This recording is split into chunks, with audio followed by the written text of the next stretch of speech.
Welcome to the Pro Aging Podcast. I'm Steve Gurney, founder of Positive Aging Sourcebook. We're excited that you can join us for our interactive discussions with pioneers and thought leaders on a wide variety of topics related to aging and longevity.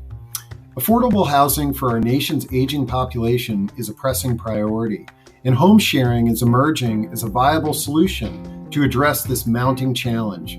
Through partnerships involving home sharing providers, government entities, and social providers, older adults can remain in their homes longer, avoid the detriments of isolation, and ease their housing burden. Today, Silvernest Jennifer Hammer will talk to us about the benefits of modern home sharing. So let's jump into the conversation.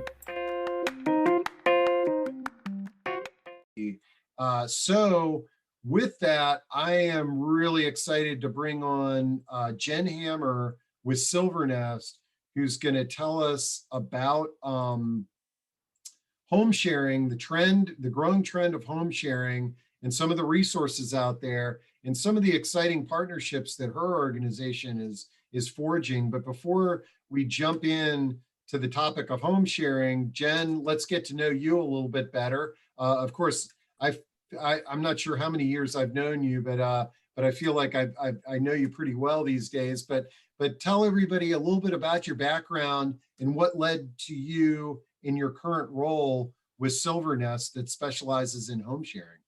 Yeah, you bet. I know, Steve, we've known each other for a long time now, I guess. So thank you for letting me hop on here today. I really appreciate everything you do and these programs. And there's some familiar names in the participants thing. So hello I love that.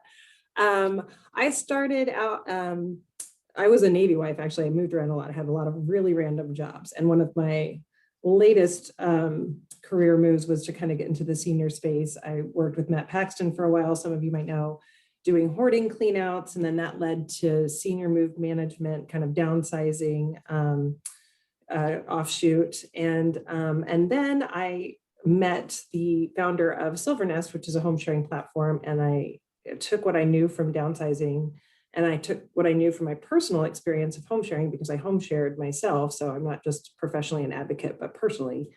My kids had gone off to college and I was single. So I home shared for a while. And I said, gosh, this is an amazing way to live, honestly. And, and I also saw kind of a need of, you got to rearrange your stuff, not only when you move, but when someone moves in, or, and so I had kind of seen it from that lens. And I was fortunate enough to get picked up by the Silvernest team.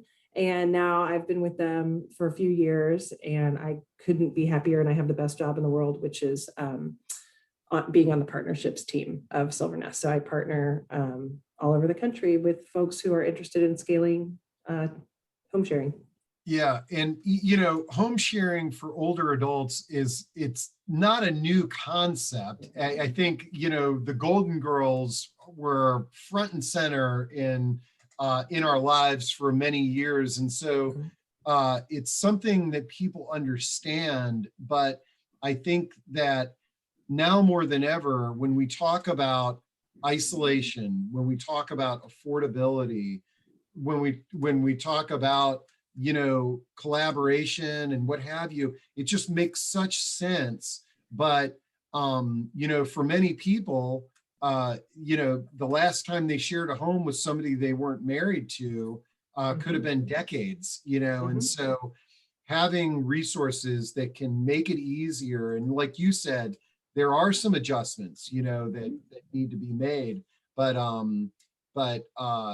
to me, this is one of the most exciting concepts in aging in place, because it addresses one of the challenges of aging in place, and that's loneliness and isolation. And if you've got a person you're sharing a home with, that minimizes it. So I'm babbling here, but I'm no, really that's okay. excited. You've actually hit on some of my opening slides, because it really is something, which is great. No, you're spot on. And it's something a lot of people have done before. And we're just kind of, as you get a little older, I was 48 when I started sharing my home the first time.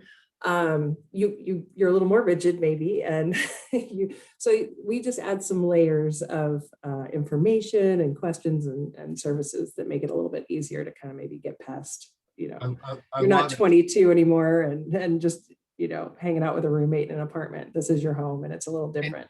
And I think I think some of the things that I'm excited that I hope you're going to discuss today is some of the partnerships that you are forging now with nonprofits and government agencies to support home sharing. Correct? You're going to touch on that? Yeah. Okay, so I'm going to go pretty quick. I love questions. I honestly think that's where you pull out the most. So absolutely. I kind of divided this into 3 parts, a quick kind of what's home sharing, how we do it at Silvernest, just because that's how I know it best, and then examples of our partnerships. And I'll just kind of, I'll talk a little fast and get through it, and we'll just get to the good stuff, which I always think is the conversation. Great. So I'm going to duck behind the curtain here, and if you want to share your screen, then we can get on this. And as Jennifer had said, you can ask questions at any point. Just type them in to Q&A, or when we kind of open things up, you can raise your hand. But take it away, Jen. Okay, and you've got this correct? Yeah, looks good. Looks great. Good. All right, perfect, thanks. Okay, well, like I said, we're going to do a quick little kind of what is home sharing, then a little bit about what we're seeing from our company's lens, and then examples of how we're partnering. A lot of you probably know this, but just to kind of level set, our aging population is growing every day. Most people 65 and over live alone, and they want to stay in their homes. And staying in your homes is usually a more affordable way to live, and it's oftentimes a healthier way to live. People just tend to want to be there, and they're happier there. And if we can help that along and help people stay in their homes, that's one of the goals of home sharing. So this is kind of a typical user that we see out in the marketplace all over the country that home shares. Suzanne, 67, she's single because she's divorced. She owns her home. She's a very independent, active person. She hikes. This is actually one of our users. Every slide on here, by the way, has our actual users. But like a lot of Americans, and especially women, she's under a lot of financial pressure and is worrying, hey, have I saved enough for retirement? Can I stay in my home? All those questions you kind of start asking yourself. And there's just millions more people are like Suzanne. And again, these are all users, which I'm really proud of. I think I'm in there somewhere. So what are we going to do about this? Well, there's a few solutions.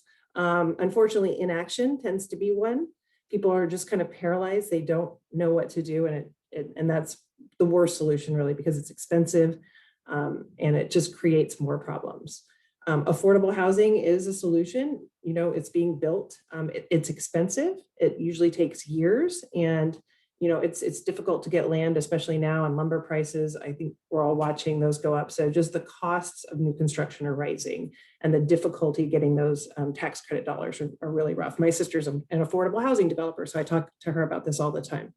And finally, there's home sharing, which is, I think, a great solution. Not for everybody, but for a lot of people, home sharing is a great solution. It's immediate, it's affordable, it's flexible, it's scalable, and it's on your own terms. So it's something I really hope that people just maybe consider. And I'll throw this, what I think is an amazing number out there. There is an estimated 55 million empty bedrooms in this country. So that's a lot of bedrooms. There's no way we could build that anytime soon, that number of rooms. So how do we address all this? It's a simple solution, just like Steve said. I think maybe you saw this slide before, Steve, but we've all kind of done this before. A lot of us have, or know someone who has, and it's just having a roommate. And it can address housing issues, financial issues, aging in place issues, the social isolation and loneliness issues. I even, in some of my government talks, we talk about it providing, a way to prevent gentrification and displacement. So there's just so much that one, sharing a bedroom in your home, so many things it can solve for both parties. So traditionally, though, there's a lot of gaps, especially once you get to this, age where you have more stuff, you probably have a larger home, and you're a little more, who you are, and you're a little more set in your ways. So some of the problems are compatibility. How do we make sure the person we're going to live with, because this is such a personal thing, is to share a space with someone? How do we make sure that we're compatible? How do we get out in front of problems? How do we talk about the things that we need to talk about before we make this home sharing arrangement, and have some conversations that might seem a little uncomfortable, to have them at the beginning, but it's way better to have them in the beginning than not have them and then have something become a problem. And finally, protection. How do you protect yourself before you home share and while you home share? Not only just your belongings, but your identity until you're ready to go a little further down the road with this person. So those are a lot of things that we address.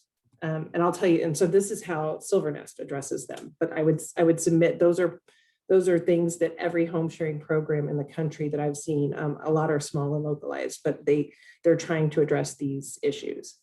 So on our platform, there's a security feature. You have to have ID verification just to get on. We have background screens for both homeowners and housemates.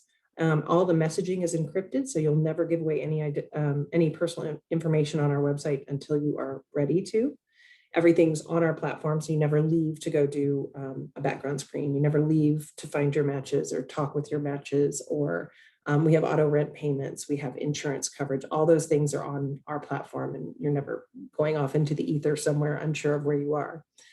We are nationwide. We've had listings in all 50 states. It's very scalable. Some of our geographies are a lot more dense than others, but if we had unlimited Google dollars to advertise, I guess we could, have have inventory everywhere.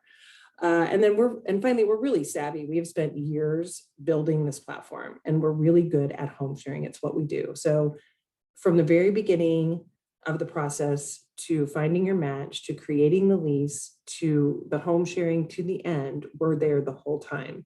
And we're really good at understanding where our users are and knowing, hey, maybe, they're stuck here, or, we need a little help there. And what can we do? We're always looking for ways to support our users. So this is this is just direct to consumer model. So this is how, if you just go to silvernest.com, which I hope you will, I hope you'll check it out. You can sign up. You can either sign up as a person with room to share, so a homeowner. And I will say, you don't have to actually own your home. As long as it's okay for you to have a roommate, then you can sign up as a homeowner. But for our purposes, we'll say homeowner. And you post a profile. We ask questions all about things that would be important while you're home sharing. Pets. Do you have gender preferences? Do you have age preferences? Smoking, firearms, all kinds of questions. And then the people looking for affordable housing options are doing the same thing. And then obviously, as a homeowner, you're going to fill out information about your space that you have to share. So then you're going to get matches, and you'll get percentage matches. We'll say, hey, this person is an 83% match, or this person is a 92% match. Kind of a side note, most people don't look for 100% matches, or don't end up getting the 100% match on our platform because they don't really want to live with themselves. So sometimes it's nice to have someone a little bit different from you. When you find that person, we can help you create a lease, which is kind of the nuts and bolts, the how much and how long, how many months, and then house rules too. Kind of what spaces are we sharing? What are we not sharing? Are there, hours around when we can do laundry? All those things that matter. So once that's in place, then you can link your bank account, and we collect the rent. Well, we don't collect the rent. The rent is transferred automatically. And it's automatically processed each month. And that's where Silvernest monetizes. So 5% of that rent we collect in an admin fee. So that keeps you on the platform, that keeps the auto rent payments, and that also engages our insurance coverage, which is $10,000 for the renter's items and $100,000 coverage for the homeowner for any damage that the renter might do to the property. And I can talk more about that and have an appendix slide if anyone has questions. So until we do our job, we don't get paid, basically is what happens. So if you're renting out a room for $500, it would be a $25 a month fee. So this is a typical Silvernest user. This is a nationwide average. So I think it skews a little bit higher on the monthly rent and savings in DC because this is such an expensive market. But our users tend to be female, and homeowners are a little older. Monthly rent is $850 nationally, so about $10,000 a year, and monthly savings over market rate is $750. We do have a lever you can pull on our website where you say, hey, I found this person, everything seems great, it's just our budgets don't match. So as a homeowner, you can indicate that you will offer reduced rent for help around the house.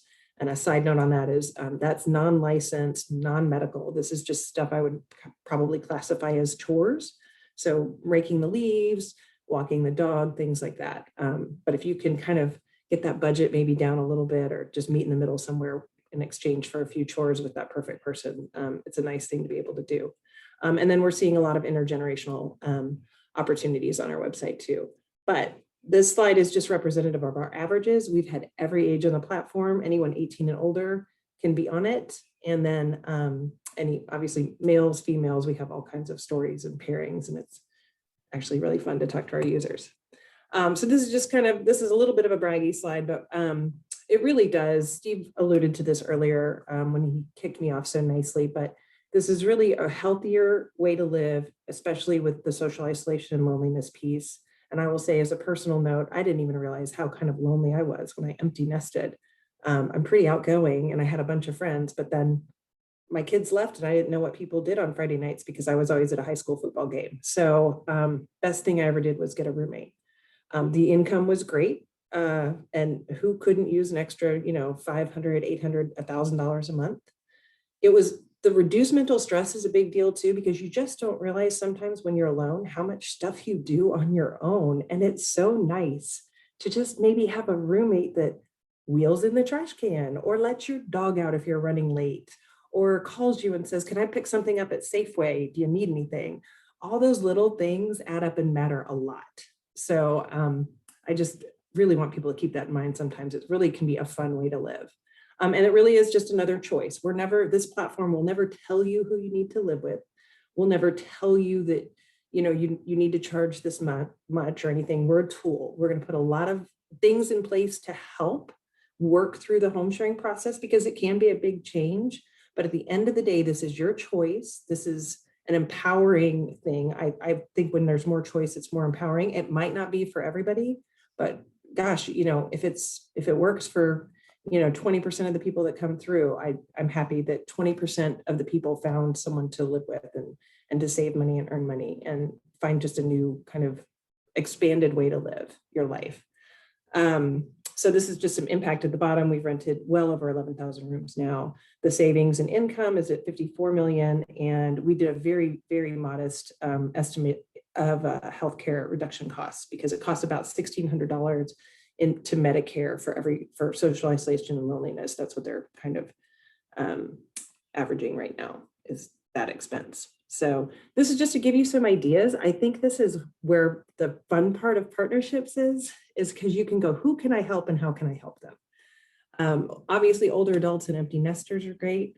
On the affordable housing side, or maybe they have a house and they lost a roommate. Graduate students, undergrads, college kids, they need a place too. And it's especially hard here when some of these graduate students doing an internship come into DC and they're looking for a place to live. We did some pilots that I'll talk about with Teach for America.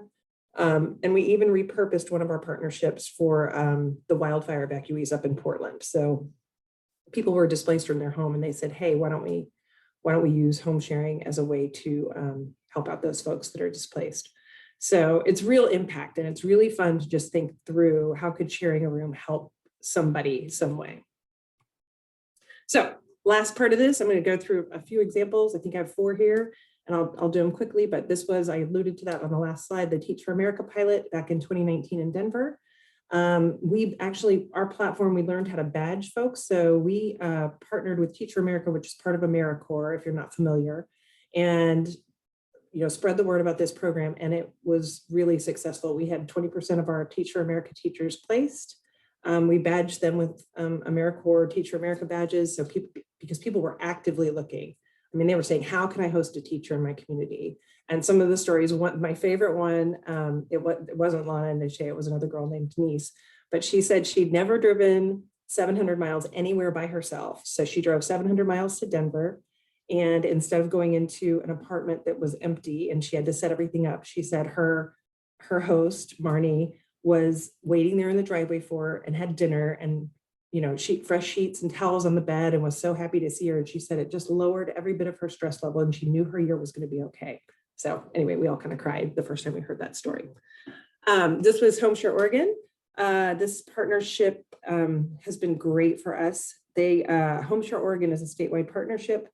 They rolled home sharing into their suite of services. They have a lot of other services too, but you can kind of see on this right hand, it's their program is we're the technology that's powering their program. So the Homeshare Oregon program is front and center. And they do a lot of services that we can't do. And this is where I get really excited about these nonprofit partnerships, because we're a technology platform. We don't have boots on the ground, and we don't have offices that can support people and help people that maybe need something more than our website can provide. And that is what Homeshare Oregon does.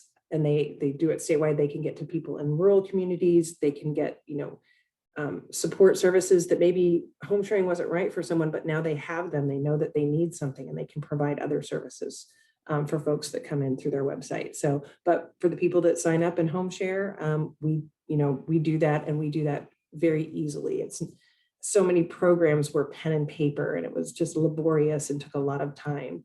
But we take all that heavy lifting and do all the auto rent collection and all of the home, the insurance and things like that for them. And then they do what they do best. And they also have those local connections and all that local outreach that we don't have. So it's really, I love it when people are doing exactly what they should be doing.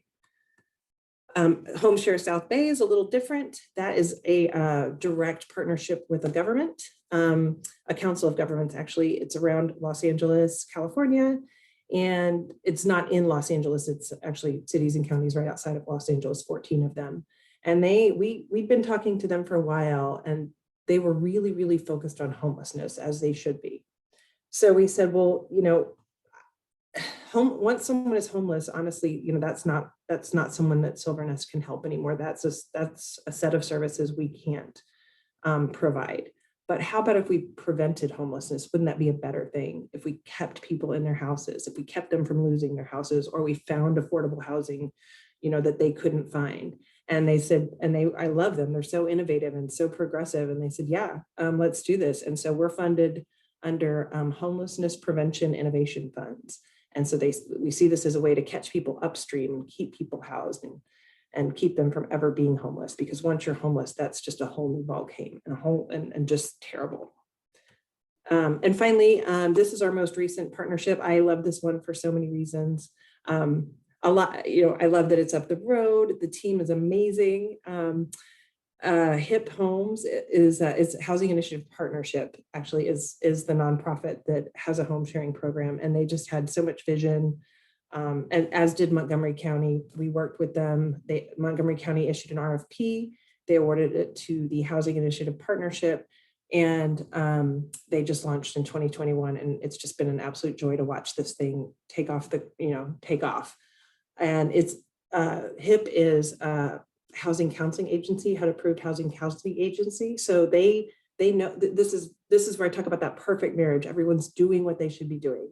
And they know where these homeowners are. They know, what they need. They're right there, with them. They can be shoulder to shoulder if they need to, helping them along. But then if they're the right candidate for home sharing, then we can use our platform and our technology to find them a roommate, and hopefully build some income or whatever they need, address social isolation and things like that. So it's just, I love this one. It's the newest one, but it just makes me proud. And I think it's going to do really, really well. And I'm excited that it's in an area that it is so needed. So this was just kind of an overview. This is how we get funded all different ways: grants, private donors, RFPs, affordable housing preservation funds. We're talking to folks all over the country. So, I think the ROI on home sharing is ridiculously high.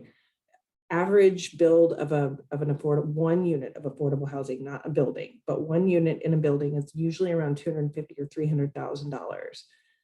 And that's one unit.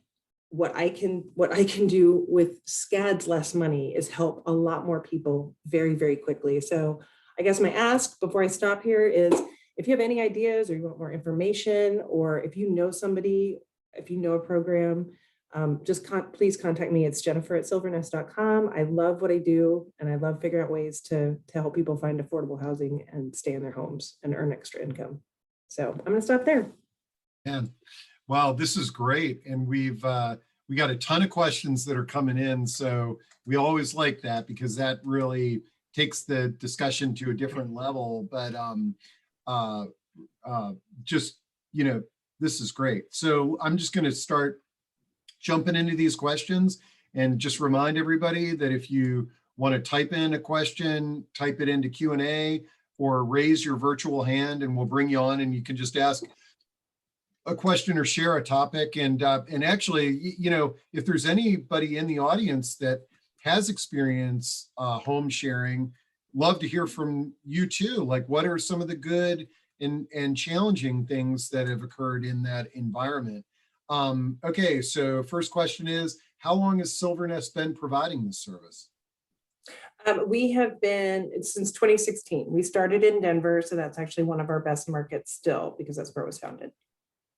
Okay, great. And then is rent money taxable income? So like if you're, yeah. Right, we ask that a lot. So we don't send out anything regarding your income. So that would be a question for everyone's own individual financial, person. So. Okay. And let's see, how does your company get info in front of affinity groups like the LGBT community with one of the hot social issues on the country's radar last year? Does this create barriers or resistance to homeowners and not discriminating? That's from Denise Valeria. Okay, I'm not sure if I fully understand the question, but I guess I think what you could see with this is maybe like framing it a different way is that,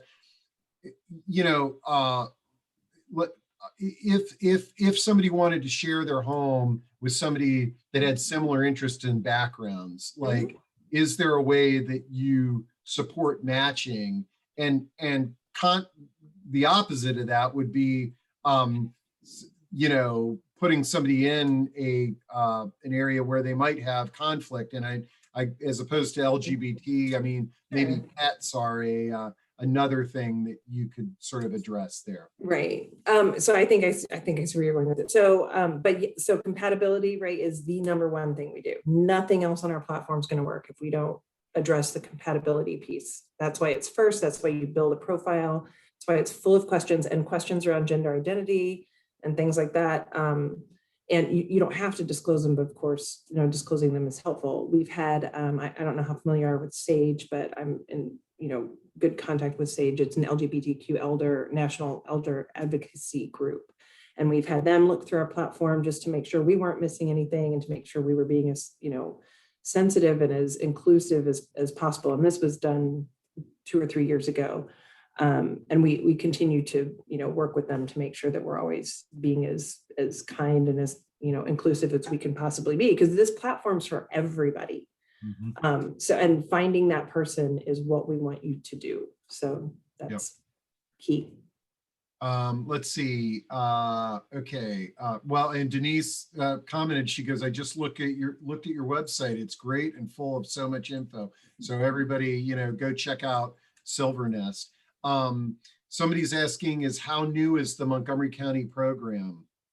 It launched in January of this year. Okay, so that's relatively new. And Mary Darn asks, what is an RFP? And that stands for request for proposal. But again, this is a great reminder for all of us in this field, is that if you can eliminate acronyms from your vocabulary, unless you're talking to a coworker who knows that vernacular, it can save everybody a lot. Yeah. Oh, I agree. I mean, having been a Navy wife, I tried to eliminate most of the acronyms, but that one slipped in there. So good catch. Yeah. And so in that context, I mean, your organization is now skilled at completing these requests for proposals that government and nonprofits might have, whether it be a solution for affordable housing or specifically, hey, we're trying to do this home sharing program, but we're not having a lot of luck. Is there a way that you could help us out Yeah, I mean, getting the dollars allocated is the big thing, right? But just to be really clear on the Montgomery County request for proposal, I had talked with some of the folks there in Montgomery County about this, and like I said, they were so great to put that proposal out for home sharing dollars that they allocated. But the actual proposal was awarded to a nonprofit. So other nonprofits applied, and HIP was the one that was awarded. And if you kind of consider, we were in the proposal as a possible vendor. They said Silvernest or equal. And so we're kind of a vendor to HIP, if that makes sense. But always happy to discuss that with anyone who's curious. Denise has another question on the city, suburban, rural, kind of breakdown. And I think you alluded to that, vague, that, do you have specific breakdowns on that in terms of? I don't think I have any hard numbers. Rural areas are difficult for a lot of things, including inventory for us, just getting the word out there. Sometimes there's bandwidth issues, internet access issues. There's just access issues, period, when you get out in less dense populations. We tend to be able to come into a geography like DC, Southern Florida, LA, Denver, Portland, things like that, where there's just population density. But we're trying, that's part of these partnerships, is if I can find a partnership out in a rural community and bring this to rural communities, I of course want them to have, inclusive means inclusive, right? No matter who you are, where you live, socioeconomic status, anything. I want everyone to be able to have this as a choice. Yeah, and I'm pretty confident that if we looked at your breakdown, it would be the same breakdown that's on Craigslist, that's on Zillow, that's on all of the real estate platforms, is that it's just, density creates more opportunity for things like this. Ernie's got a lot of questions here. This is great. Okay, so Ernie says, what is the process for eviction if it's required? Did the eviction moratorium apply to your platform in sharing a room in somebody's home? Wow. Boy, talk about an awkward situation. It is. And so I'll kind of go back to a couple of things. So compatibility A is, first and foremost. So when you have a compatible roommate, that's much different than when maybe someone is renting out an empty space, an empty home or an empty apartment. They don't really know them. So we haven't seen that on our platform because people form these bonds, and that's just hasn't been an issue. But that's not to say that it wouldn't be, which is why we protect with that lease. So there's still a lease in place.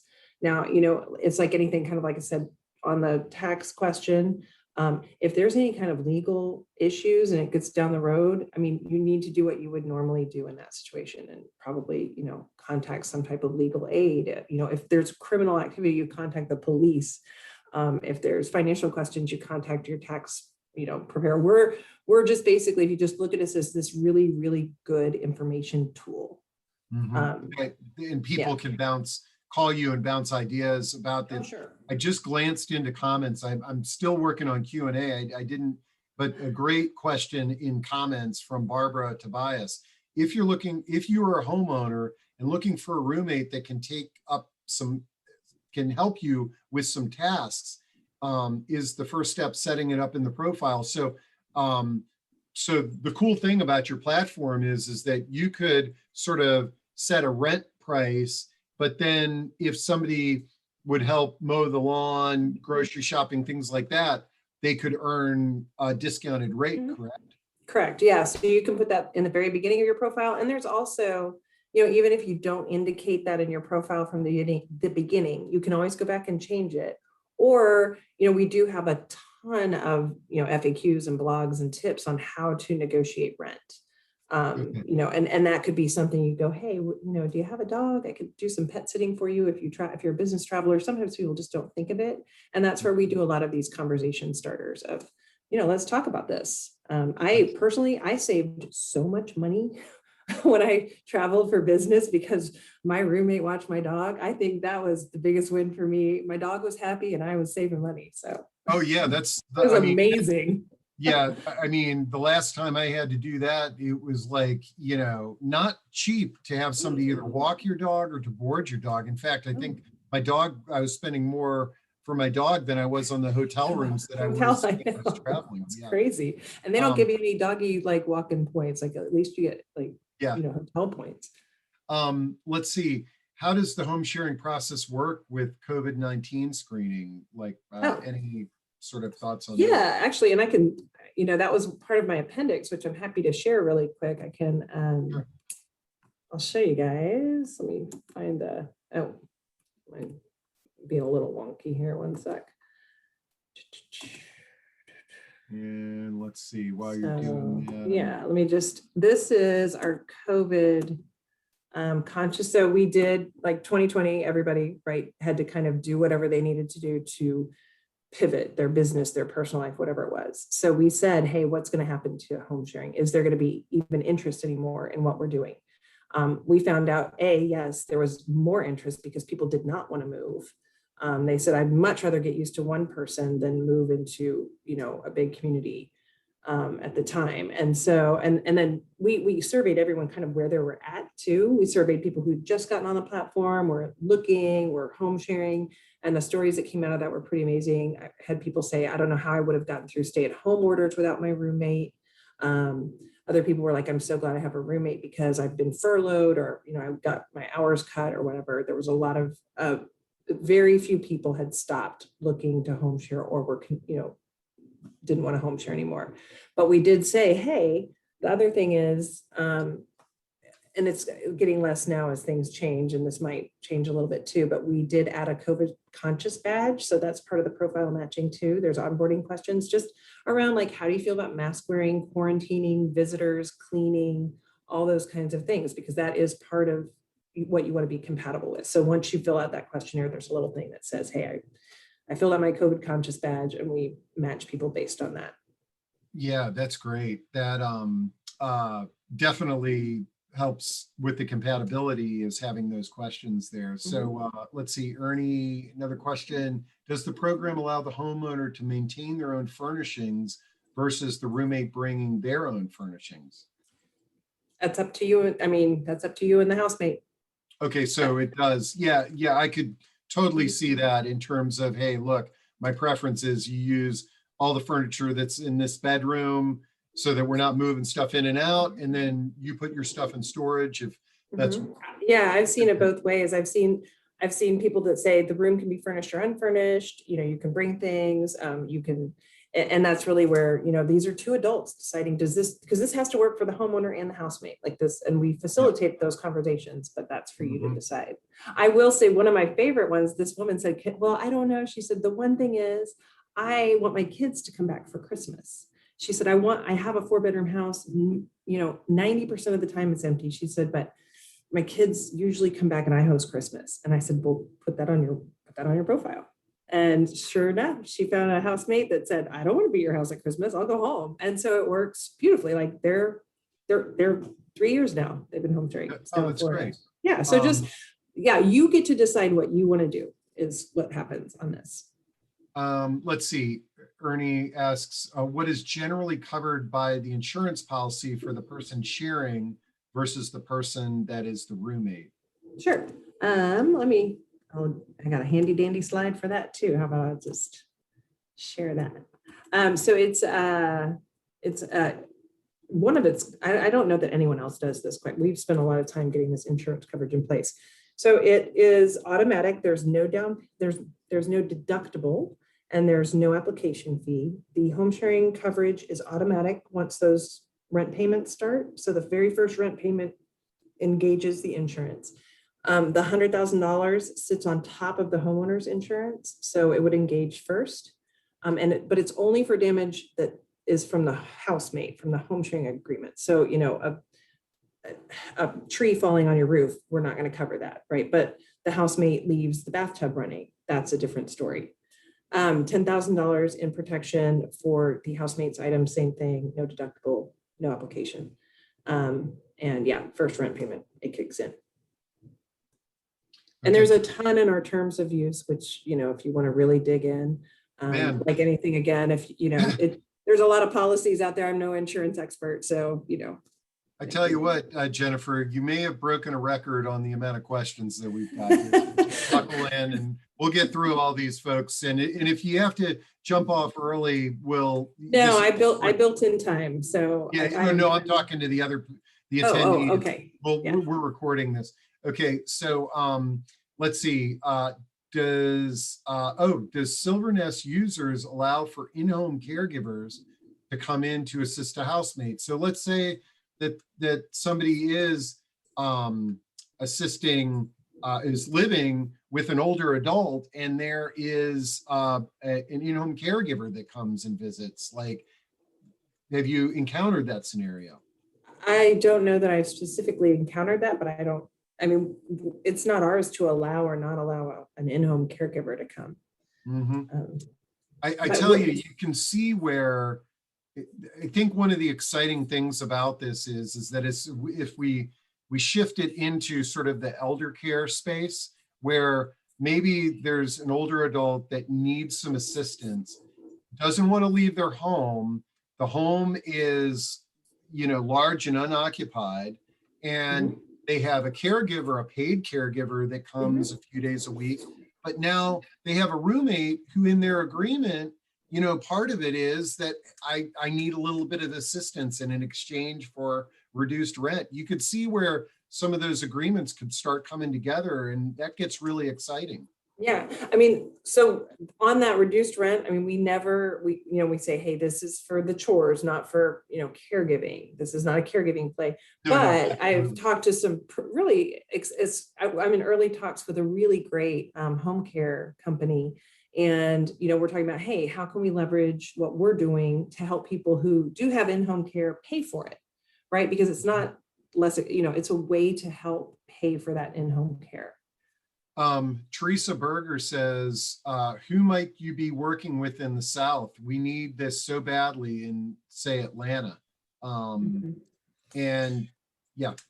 I would say I don't have a great contact in Atlanta. So this is where, I mean, I know so many, I recognize a bunch of these names, and I'd love to get to know the people I don't know, but if you have a contact, I would so appreciate it. I'm talking to the city of Austin, I'm talking to people in every time zone right now, but there is, I mean, we all know this from the local level to the national, there is nothing like a warm introduction, or just to, vouch for me a little bit and get my first conversation, so I can just tell them what we're doing. So that's great. Yeah. And the cool thing about the partnerships is the partnerships not only support your government or nonprofit partner or organization, but then it adds more inventory into the Silvernest platform. So it's just a win-win for everybody. It is. I mean, everybody benefits. Let's see. Does Silvernest complete the credit check in addition to the background check? We currently don't have the credit check. So that would be something that, if that is part of what you want to do, there's, companies out there that can run a credit check. Okay, great. Okay. And let's see. 3 questions that came in, and they all have sort of the common theme: equal housing, discrimination, just, the challenges that is on the headlines these days is equality, whether it be racial, religious, or what have you. Any sort of words on that topic? Yeah, no. So like I said earlier, I mean, we want to be, a platform that anybody and everybody feels welcome on and included on. And we work on that every single day. And if there's ever anything, our team is very nimble and very responsive and very mission driven. So, if there's ever any red flags that anyone sees, I would please contact me. But we strive every day to be the most inclusive platform we can be, because that's better for everyone. On the kind of, maybe I'll say 2 more things. I think this is a way to build stronger communities instead of, the gentrification that's happening. DC has one of the highest percentage of, gentrification rates. So does Austin right now. And we see this as a way to really keep strong, connected communities instead of, mowing everything down and putting in housing no one can afford. So I think this is a play in that space. You're maintaining communities and maintaining affordable housing stock. And then I think there was one more thought I had, but it just escaped me. What was the first part of your? I don't. It was just more on fair housing. Oh, fair housing. Yes. So thank you. So yeah, so everything we do is fair housing compliant. We could not, so we make sure that people are doing this to home share, and we under our terms of use, and we also just watch everyone's listings as best we can. We mine them all the time. You cannot list any empty space. Like, this has to be for home sharing, because you can decide who you want to live with if this is a roommate situation, but and that's under that's compliant, but you would not be compliant to do this with empty space or an empty home. Great. Okay, let's see. Ravi Bala, I want to thank you for cutting pasting questions that were in chat for me. That makes my life a lot easier here. Let's see. And Audra Bakaitis says, do you hold real estate license or any kind of license? But also, I guess, to add on to that, how do you work with realtors? I imagine realtors could be a source of partnership for finding home sharing. That's really interesting, because I know there's a play there, and I honestly haven't figured it out. I've talked with several kind of close friends who are real estate agents, and I've said, hey, I always feel like a partnership, what can we give back to you? And it always seems to come back to, they're like, well, you'd be great, to gap a home sale or a home build, or just somebody, who can't afford to buy a home and needs to save up. And we're kind of, it always has come back to, I'm just another tool in the toolkit, and they can refer us. But I'm not sure what I could do for a realtor, but if somebody out there has an idea, I'm certainly willing to listen. But you guys don't hold, there's no, we don't have a, no, okay, no. And then let's see, this goes back to sort of exchange, like an agreement with a landlord or the homeowner, and services are involved. Alyssa asked, how do you keep the service exchange from moving closer to an employment contract and work? And again, I think your default is every relationship is going to be a little bit different. Mm-hmm. It is. And I mean, we do say we're very clear when you're filling this out that, we are not advocating, anything that requires a license, from home care to, an electrician or a plumber. Like, don't say, hey, if you'll fix my plumbing, I'll reduce your rent. And it's not, you want to, you want to be an adult here and be smart about who you're letting in your home to do what. I also imagine you've got to be careful in that, like, okay, yeah, if you mow my lawn, then the price for the rent is X dollars, and then the tenant doesn't mow the lawn, you've got. Well, that's actually written up in the lease agreement, so that would be in violation of the lease. Like, okay. And that's one of the things that we do capture in the lease. Okay, cool. Okay, I got that round there. Let's see. Credit checks, Laura says, credit checks and having first and last month's rent is often a big hurdle for renters. Do you work with people who may not have these issues? So, talking about affordability, Yeah, so we have on our platform, we kind of have suggestions. We have a rent calculator that, based on your zip code and your offerings, some people just need a starting point, but this is, again, you decide. I mean, you can, the market will bear what the market will bear. You can decide what ultimately you want to put. If we recommend 800 and you're like, well, I think my room's worth 1,000, you can put $1,000 on there. You can also say, I only need a $200 deposit. You decide what your deposit amount is as well. We don't decide any of that for anybody. And that's where inventory and building the inventory of, the more choice, the more inventory we have, you can, filter for your budget, and budget includes deposits. Great. Kitty Russell has a really good question, and I'm glad you're bringing this up, Kitty, because this is sort of potentially moving within or outside the Silvernest platform to just promoting home sharing in general. And she says, or if two people want to move into a new place together, maybe that's beyond this, but I actually stumbled into a unique home sharing situation many years ago, where two people in a neighborhood were searching to move to a retirement community. And they were thinking they would rent two separate apartments in the retirement communities. They were just going and touring together.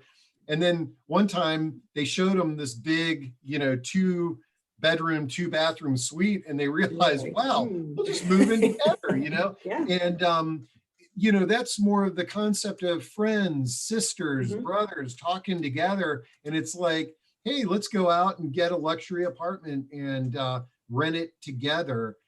Is there a way that Silvernest can assist them on that, or is that Not now, maybe down the road. Like we've always, we've got a product roadmap, well built out. And that's one of the things that maybe one day we'll have as part of our offering. It's kind of more of a housemate to housemate play to move in somewhere else. But right now, this really is, more about home sharing and aging in place. Audra asks, do you vet the homeowner to make sure that they're not a month away from foreclosure or bankruptcy? How can you do that? And we don't. Oh, you don't? Okay. Yeah. And that would be where a housemate should also, we support background screens for both homeowner and housemate. I would suggest a background screen to get started. Wow. You know what? That's a pretty good suggestion that I didn't even think of. Let's see. Do that on our website too, as the background screens for both parties. Very good. Yeah. And obviously the homeowner, if they're background screening the tenants, should not have any problems with that. Ellen Pincus says, is there an age parameter to list a room for rent on Silvernest? Okay. You just need to be 18 or over and able to rent. So, this is where you need to understand what the limitations are where you live. Like, does your HOA allow it? Are you in a 55 plus community? All those things matter. So you need to make sure that wherever you live allows you to have the roommate that you're thinking about having.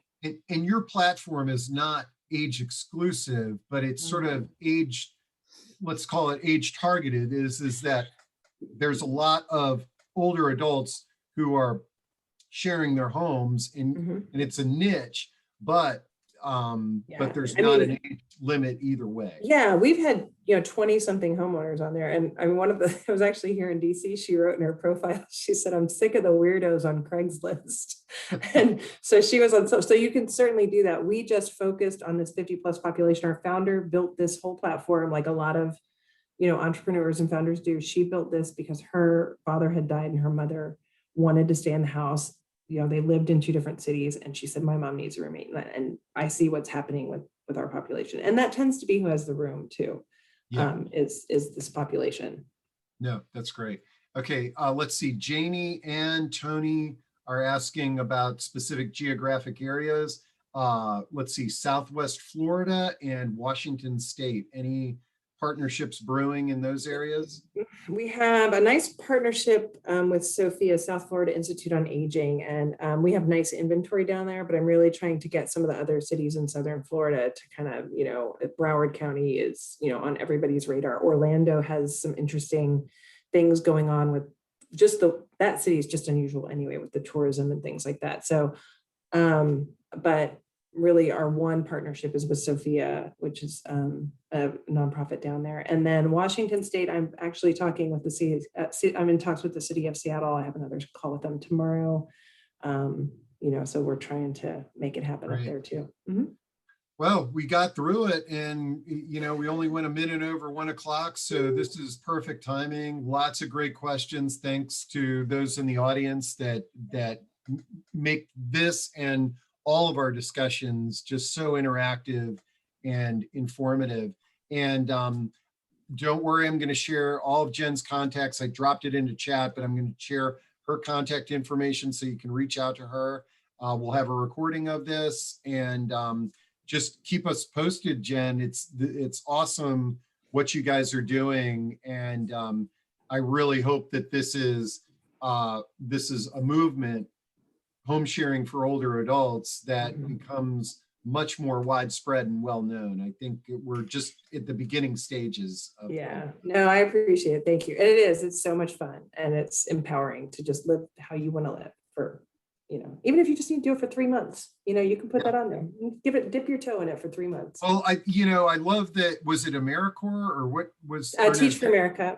Teach for America. Well, I mean, if any of you have ever looked into the how Airbnb got started, it was conferences. It was people going to a town where either the hotels were booked up or they just didn't want to stay in a hotel. And I love the concept of you supporting home sharing for like assignment, like Teach for America, 3-month assignment or whatever it is. Just makes perfect sense. And it's a great way to kind of kick this thing off. But lots of great comments on how great this discussion has been. So thanks so much. Thanks, Steve. All right. Talk to you All soon. right. Thanks, everybody. Yep, you bet.